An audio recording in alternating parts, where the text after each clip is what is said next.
There are moments in history when a nation is not merely attacked, but examined, tested, measured, not only by the men who carry weapons, but by the systems that move them, the roots that feed them, and the silences that protect them. What if violence is not just violence?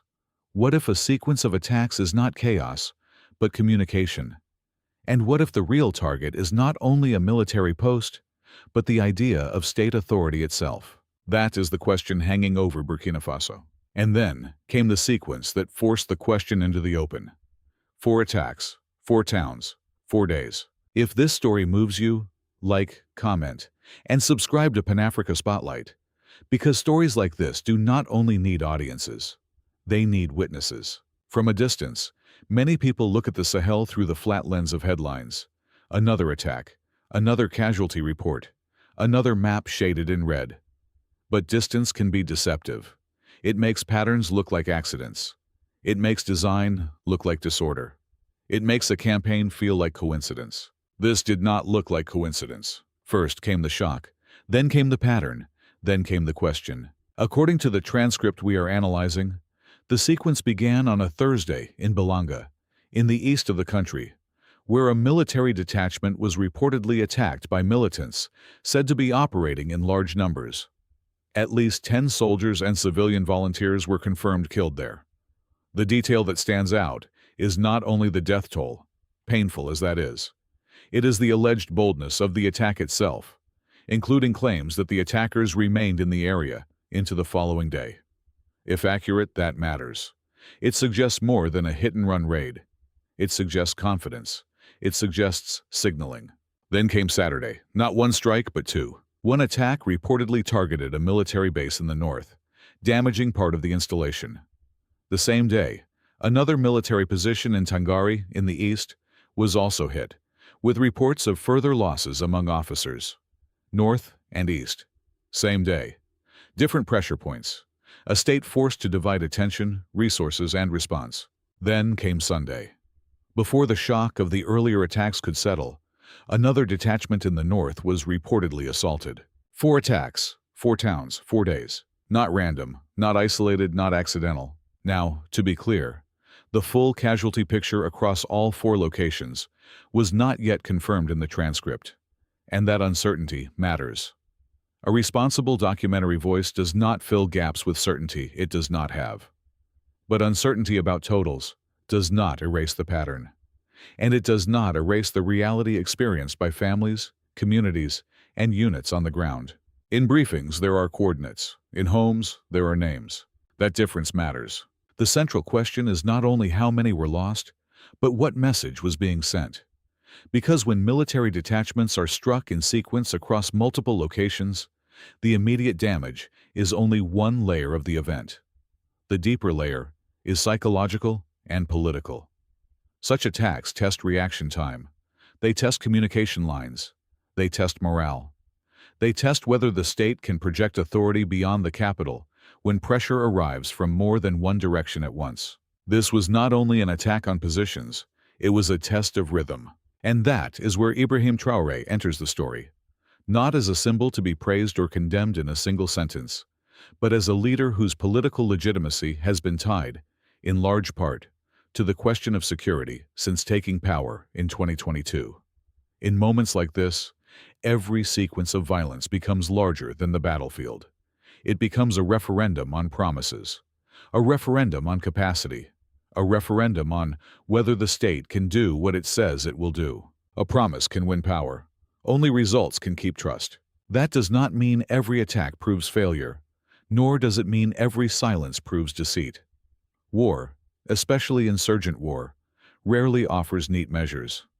But when multiple military targets are hit in rapid succession, the public does not experience it as an abstract operational challenge. They experience it as fear, grief, and doubt arriving at speed. In capitals, analysts ask what happened. In towns near the front, families ask who is coming home. The transcript's force comes from this tension. It frames the attacks not as isolated headlines, but as part of something more deliberate, what it calls a campaign. Whether one accepts every implication in that framing or not, the structure of the argument is powerful. Repeated strikes, distributed geography, compressed time, and a message designed to travel faster than official confirmation. That is how modern insecurity often works. The explosion is local, the signal is national, and the signal, in this case, reaches beyond one weekend of violence.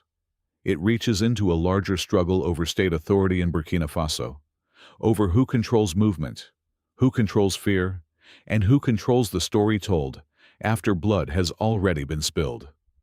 Because the battle is never only for territory, it is also for perception, for momentum, for the right to define what the public believes is possible next. That is why the sequence matters. But there is another layer here, one that makes this more than a grim timeline of attacks. The locations themselves point towards a deeper architecture, border pressure, corridor logic, and a regional conflict system that does not stop at national flags. What appears at first glance to be a burst of local violence may in fact be a window into something larger and harder to see. The map was speaking, and it was saying something uncomfortable, that the battlefield may be only the surface. Because once you begin asking why these places, why this timing, and why this pattern, the story moves quickly beyond the immediate attackers. It moves into roots, networks, dependencies. It moves into what can be struck, what can be defended, and what remains exposed even when sovereignty is declared in full voice. That is the hidden argument beneath the headlines. The soil remembers. It remembers where people fell. It remembers which roads carried danger and which carried help too late. It remembers what official language often cannot hold in real time. And in moments like this, memory begins to form before the reports are complete. So yes, the 4 attacks matter as events, but they matter even more as revelation. They reveal a state under pressure. They reveal an enemy, or enemies, capable of coordinated disruption. And they reveal a deeper contest over authority, one that cannot be understood by casualty figures alone. Yet even that was only the beginning, because what these attacks exposed next was not just a military vulnerability, but a system of movement and influence running across borders, an invisible architecture of power that helps explain why violence in one town can shake an entire region. And once that architecture comes into view, the story changes. It is no longer only about what happened in 4 days. It becomes about what has been building for years, in plain sight, across the map. If the first layer of this story was timing, the second is geography. 4 attacks in 4 days told us there was a pattern. The map begins to tell us why.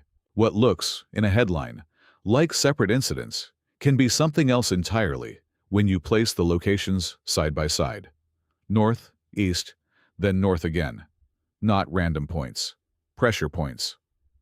The sequence described in the transcript does not simply suggest violence. It suggests movement. It suggests route logic.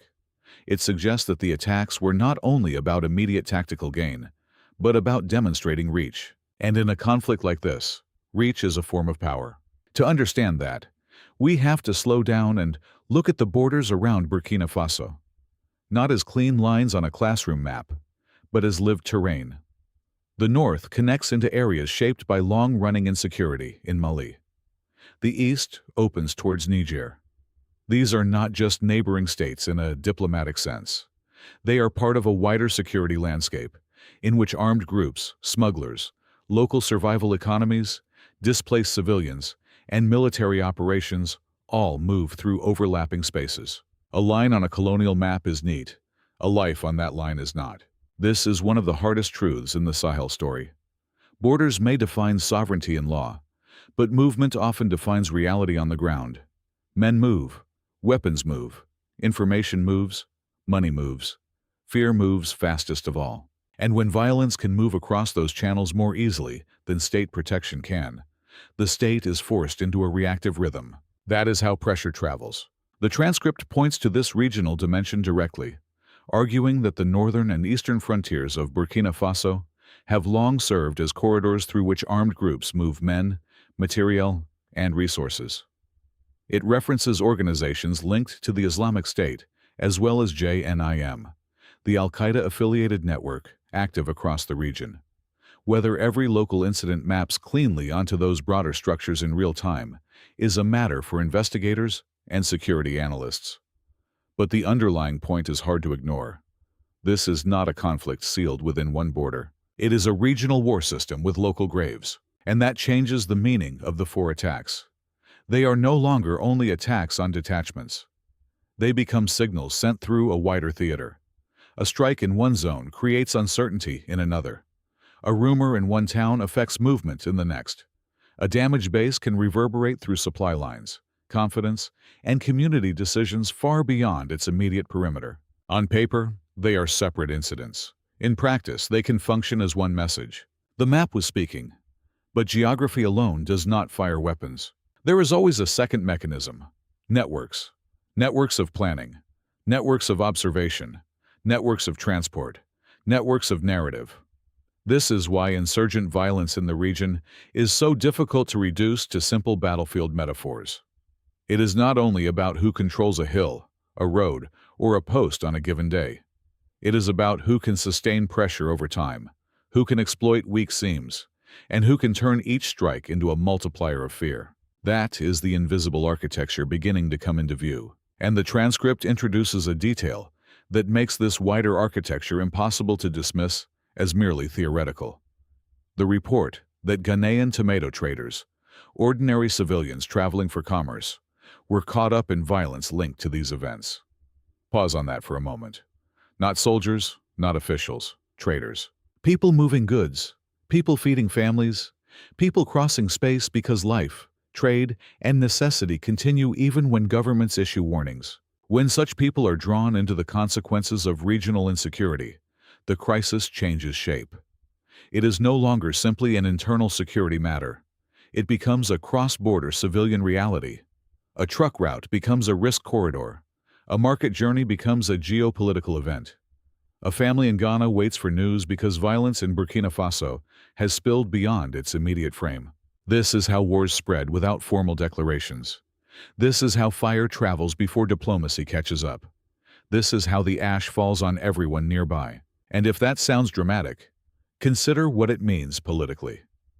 Once neighboring nationals are affected, embassies move, governments coordinate, and the story enters another register. Not only military response, but regional accountability, communication, and reputation. The cost of insecurity rises. So does the scrutiny. Pause here and write "thank you" in the comments. For the soldiers, volunteers, traders, and families carrying the weight of crises they did not create. Your words matter more than you think. Now, we arrive at one of the most difficult tensions in the transcript: the question of official silence. The argument presented is one many wartime governments know well. On one side, the public demands clarity. What happened? Where? How many were lost? What is being done? On the other side, military planners fear that every public confirmation can become intelligence for the adversary, revealing damage, timing, capacity gaps, even the success of enemy tactics. The state must speak, the state must also withhold. Both claims can be true at once. This is why simplistic narratives often fail in active insurgencies. No statement may look to one audience like incompetence or concealment. To another, it may appear to be a harsh operational choice made under pressure. Neither interpretation fully resolves the moral problem. Families deserve acknowledgement. Communities deserve truth. Yet commanders also know that information released too quickly can strengthen the very networks they are trying to weaken. Silence has a tactical logic. Silence also has a political cost. And that cost accumulates in trust. This is where the story becomes more than military analysis and more than sympathy. It becomes a problem of governance under siege. Because leadership in a conflict zone is not judged only by operations conducted, but by the relationship between pain and explanation. If losses are felt immediately and explanations arrive late, or not at all, the vacuum fills itself. Rumor enters, anger enters, conspiracy enters. The enemy does not need to invent all of it. It only needs to exploit the gap. That, too, is part of the architecture of power. Not only roads and rifles, also timing and narrative, also who speaks first and who is believed. This is why the transcript's core insight matters, even when some details remain unverified. The real battle is not confined to the point of attack. It extends into movement corridors, regional trade routes, embassy channels, military communications, and public trust. Violence is physical, yes, but it is also organizational, psychological, informational. And once you see that, the paradox at the heart of the crisis becomes harder to ignore. A government can assert sovereignty. It can reorganize alliances. It can harden rhetoric. It can promise security. Yet if weapons, influence, panic, and economic disruption continue to move through channels it does not fully control, then sovereignty remains contested in practice, no matter how clearly it is declared in principle. Declared on paper, challenged on the ground, contested in silence. By this point, the contradiction is no longer abstract. It is visible in border towns, in military outposts, in disrupted trade, and in the widening radius of fear. The attacks were not only moments of destruction, they were probes into the state's reactions, the region's vulnerabilities, and the public's confidence. And they point to a deeper question that cannot be answered by one weekend's chronology alone.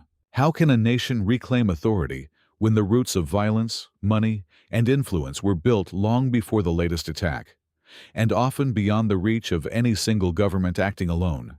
That question leads directly to the next layer of the story: the promise of security, the burden of power, and the accelerating pace of violence that has forced leaders, including Ibrahim Traoré, into choices with no clean outcome. The contracts may change, the speeches may change, the alliances may change, yet the pressure remains. And that is where the invisible architecture is about to become brutally personal. By the time a crisis reaches this point, the question is no longer whether pressure exists.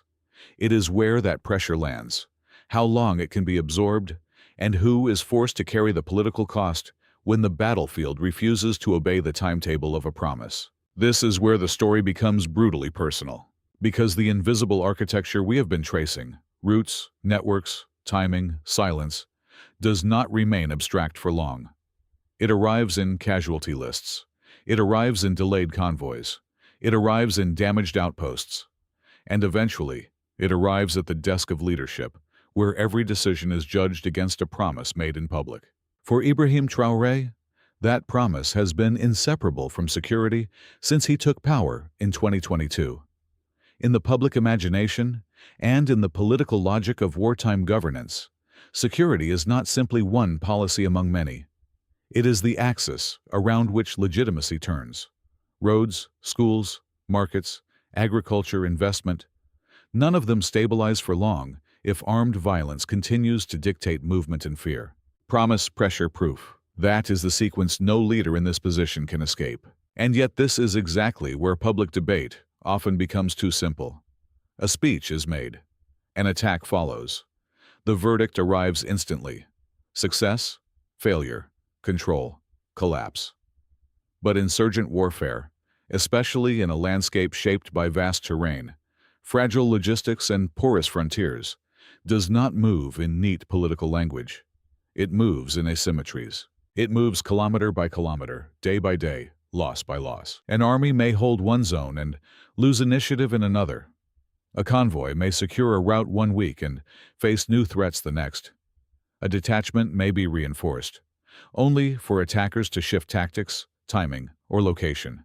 The enemy adapts. The state adapts. Civilians adapt fastest because they must. Promises meet terrain, and terrain is unforgiving. That does not absolve leadership. It clarifies the test. The transcript we are analyzing recognizes this tension when it describes the conflict not as something that can be won in speeches or press conferences, but as a grinding struggle shaped by difficult supply lines, contested movement, and an adversary able to exploit borders and local vulnerabilities. Whether one agrees with every rhetorical turn in the source or not, the structural point is sound. There is no clean version of this war. There is no purely military version either. Every operation is also political. Every delay is interpreted. Every loss is counted twice, once in bodies, once in trust. This is the trap. A leader must project confidence without sounding detached, must acknowledge pain without feeding panic, must promise action without pretending certainty, must preserve morale while facing facts that erode it. And the facts, by the transcript's own framing, are severe. It places the current moment inside a conflict trajectory, stretching back more than a decade, with escalation since 2015 and conflict monitoring assessments indicating tens of thousands of deaths over time, among soldiers and civilians combined. It then highlights a claim that should stop any viewer in their tracks: that more than half of those deaths occurred in just the past 3 years. If that pattern is correct, the implication is stark. This is not a conflict winding down through attrition. It is a conflict accelerating in intensity, not stabilizing, not plateauing, accelerating. And once a conflict enters that phase, political time and battlefield time begin to diverge. Citizens want visible improvement because the burden is immediate. Governments ask for time because the problem is systemic. The enemy exploits the gap because delay itself becomes a weapon. Every month without clear relief can feel, to communities under pressure, like evidence that the state is losing a race they cannot afford to lose. In international reports, a ranking; in local villages, a burial. That contrast matters because the transcript pushes the story outward, beyond national borders, into the global language of terrorism metrics. It references the Global Terrorism Index and presents Burkina Faso as ranking at the top for the severity of the threat for 2 consecutive years, describing this as historically significant when compared with countries long associated with major international counterterrorism campaigns. It also frames the wider Sahel as accounting for an enormous share of global terrorism deaths. Even when handled cautiously, this is an extraordinary framing, and it changes how we should hear the earlier sequence of 4 attacks. Those attacks are not only local incidents in this narrative. They are symptoms at the center of a larger regional emergency that, despite its scale, has often received inconsistent global attention. In other words, the crisis is both severe and normalized. Severe for those living it, normalized for those watching from afar. That is one of the cruelest forms of abandonment, because once a place becomes shorthand in international discourse, unstable, volatile, conflict-prone, the urgency can be drained from the story even as the violence intensifies. Headlines continue. Human beings disappear behind aggregate language. A nation becomes a category. A region becomes a statistic. But the soil remembers what statistics flatten. It remembers the volunteer who stood guard. It remembers the soldier posted far from home. It remembers the trader who took the road because children still needed food. This is why the question of leadership cannot be reduced to personality, and cannot be dismissed as personality either. Ibrahim Traoré matters in this story, not because one individual can override the architecture of conflict by force of will, but because leadership becomes the point where competing demands collide: security and transparency, sovereignty and interdependence, speed and endurance, defiance and pragmatism. A promise can carry a nation's hopes. It can also become a nation's measuring rod. And when attacks arrive in sequence, when casualty claims outpace confirmation, when the regional system keeps feeding instability, that measuring rod hardens. The public asks not only whether the government is trying, but whether the strategy is changing, whether adaptation is happening fast enough, whether official language still matches lived reality. These are not signs of disloyalty, they are signs of stake. If anything, they reveal the true cost of governance under siege. Every option is expensive, and no option remains purely technical. Compromise may buy time, reduce immediate pressure, or preserve capacity in one theater. Confrontation may preserve dignity, signal resolve, or disrupt enemy momentum in another. But neither path arrives free of consequence. Not politically, not militarily, not morally. Stability buys time. Confrontation buys risk. Neither comes free. And that is the crossroads now emerging from the transcript's deeper logic. The 4 attacks in 4 days were the visible shock. The border corridors revealed the regional system beneath them. The data on escalation raises the stakes further still. By this stage, the crisis is no longer only about what happened in Belanga, Tangari, or the northern detachments. It is about what kind of strategic choices remain when violence has become both local and networked, immediate and persistent. This is where rhetoric meets consequence. If the first question was whether the attacks formed a pattern, and the second was what that pattern revealed, the next question is harder still. What does a leader do when every response is judged before it can fully work, and every delay is judged as weakness? That is not a theoretical question. It is the condition of power in a war like this. And once that condition takes hold, history has a way of compressing enormous pressures into moments that seem, from the outside, almost absurdly small. A call in the night, a meeting before dawn, a sentence spoken in a room where no one believes there is a safe choice left. Compromise, confrontation, consequence. He stood at the crossroads, like many leaders before him in conflicts they did not fully inherit, but were forced to answer for. One path offered breathing room, perhaps stability, perhaps survival. The other offered open confrontation, sharper risks, and the possibility that the cost would be paid immediately. In crises like this, the defining moment rarely announces itself with ceremony. It arrives quietly, and then everything after it moves differently. What came next would not simply test strategy. It would test what sovereignty means when the price of defending it keeps rising. And this is where the story has to be brought back from abstraction, because by now, we can answer at least part of the first question. 4 attacks in 4 days were not simply a cluster of violent incidents to be consumed and forgotten. In the narrative we have traced, they functioned as revelation. They exposed tempo. They exposed pressure points. They exposed the gap between what a state declares and what it can immediately secure across difficult terrain, contested routes, and fractured trust. They also exposed something else. They exposed the price paid by ordinary people, while everyone else argues over strategy. If we step back, the shape of the story is now clear. A rapid sequence of attacks creates shock. The map reveals corridor logic. Border dynamics widen the crisis. Official silence raises hard questions about transparency and wartime necessity. Escalating violence compresses political time. And at the center of that compression stands leadership, measured not only by speeches, but by whether people feel safer, whether institutions hold, and whether the next week looks less fragile than the last. That is the real architecture we have been looking at. Not only roads and rifles, also trust and time, also memory and meaning. And in a story like this, meaning matters, because the dead are not statistics, even when statistics are necessary. The transcript begins in military language: bases, detachments, attacks, casualties. But beneath that language are lives. Soldiers posted to exposed areas, civilian volunteers standing in defensive communities, traitors trying to cross borders and return home, families waiting for names to be confirmed, and towns learning once again that history can arrive without warning. In one world, losses are counted. In another, losses are buried. A documentary worth your time has to hold both worlds at once. That is why this story should not be reduced to a single political argument, for or against Ibrahim Traoré. And it should not be reduced to a sterile security briefing either. He remains central because leadership is where pressure converges. The expectations placed on Ibrahim Traoré were never narrow.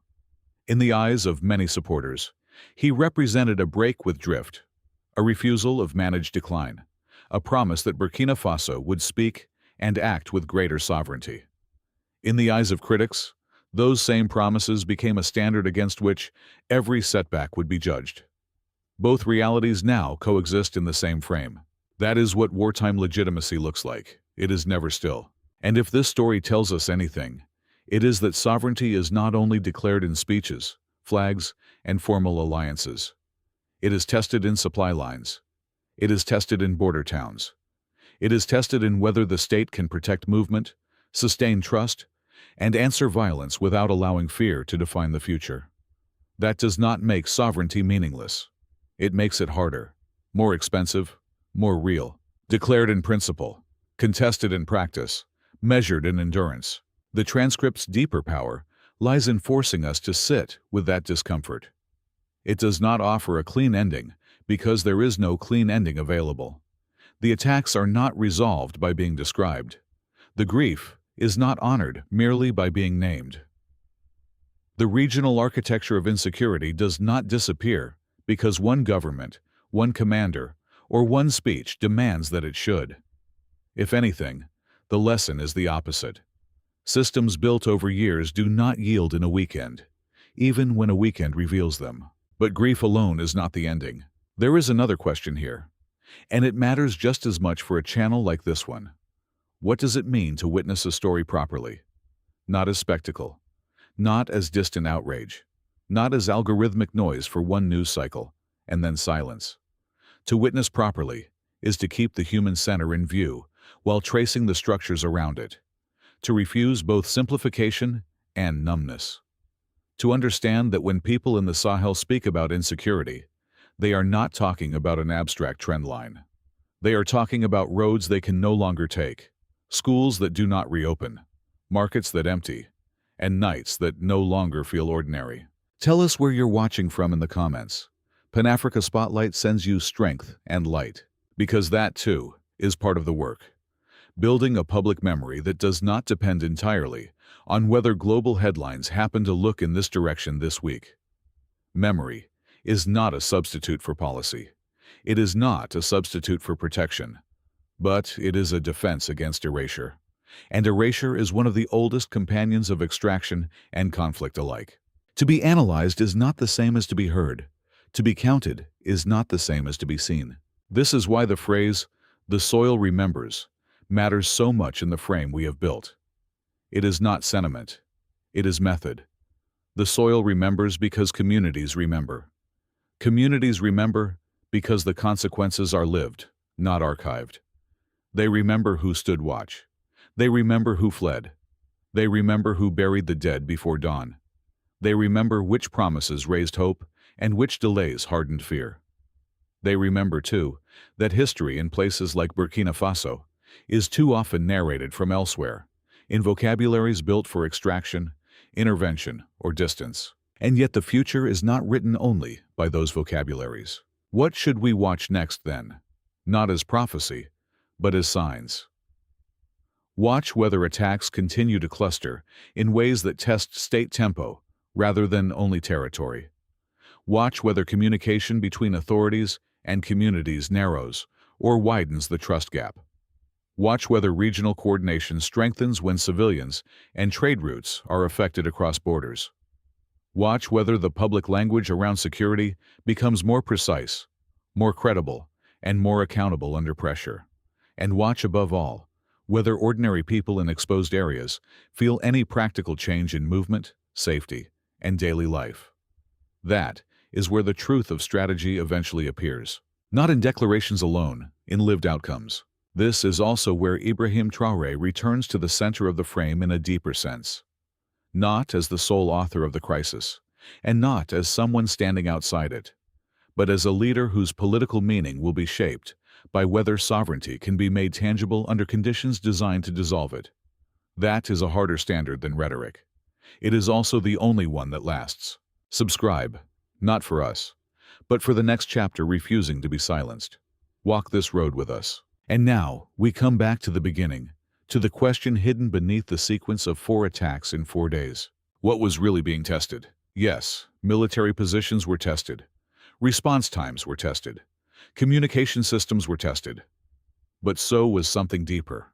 Whether a nation under pressure can still define itself by more than the forces trying to break it. Whether memory can outlast fear. Whether dignity can outlast disruption. Whether sovereignty can be defended not only in words, but in the stubborn, daily work of making life possible again. The soil remembers. It remembers the hands that built, the hands that guarded, the hands that buried. It remembers the voices that warned, the voices that mourned, the voices that refused to go silent.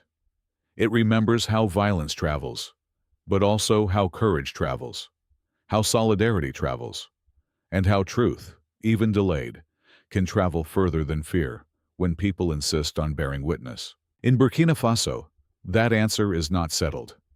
It is being written now, in outposts, in homes, in roads and markets, in decisions made under pressure, and in the expectations placed on leaders, such as Ibrahim Traoré.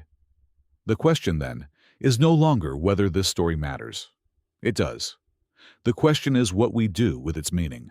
Can sovereignty survive in systems built on extraction? Can dignity endure when violence is networked and persistent? Can memory become a form of resistance powerful enough to reshape what comes next? The answer is still being written. What we do with that answer matters.